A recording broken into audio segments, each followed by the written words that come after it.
Good morning, children. This is Seema Prabhakaran. We'll continue with our civics lesson, the parliamentary government, why and how. In our previous video, we talked about the Lok Sabha. Today, let's find out about the Rajya Sabha. Rajya Sabha, which is also known as the upper house or the second chamber of the parliament. First, we'll talk about the composition. The maximum strength of Rajya Sabha can be up to 250 members. There are two categories of members, nominated and elected. The nominated members are 12 in number.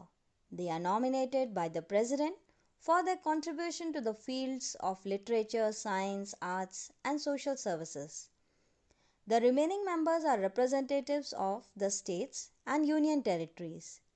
Seats have been allocated to the states and union territories on the basis of population. The Rajya Sabha at present has 245 seats. Of these, 233 represent the states and the union territories, and 12 members are nominated by the President. The Rajya Sabha is elected by the members of the legislative assemblies of states. Rajya Sabha has the power to review and, if it feels the need, change laws proposed by the Lok Sabha. A bill, which means a proposal to pass a new law or change an existing one, has to be approved by the Rajya Sabha before it can become law. This house can also initiate legislation. The members of the upper house are appointed for a 6-year term. In order to become a member of the house, a person has to be a citizen of India and above 30 years of age.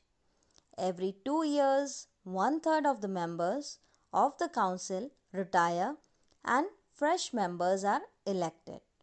Thus, the Rajya Sabha is a permanent house. The Vice President of India is the ex officio chairman of the Rajya Sabha. Powers and functions of the Rajya Sabha. First, legislative powers. Legislative means law making. All bills other than money bills can originate in the Rajya Sabha. Second is financial powers. A money bill can only originate in the Lok Sabha. After a money bill has been passed by the Lok Sabha, it is sent to the Rajya Sabha for its recommendations.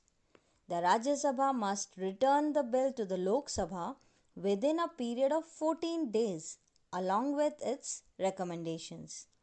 Thus, in financial matters, the Rajya Sabha has an advisory role. Third is amending the Constitution. A bill to amend the Constitution may originate in either house.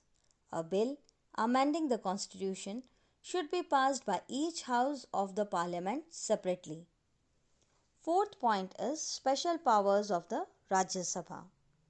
The Constitution recognizes the Rajya Sabha as the house representing the states of the Indian Union.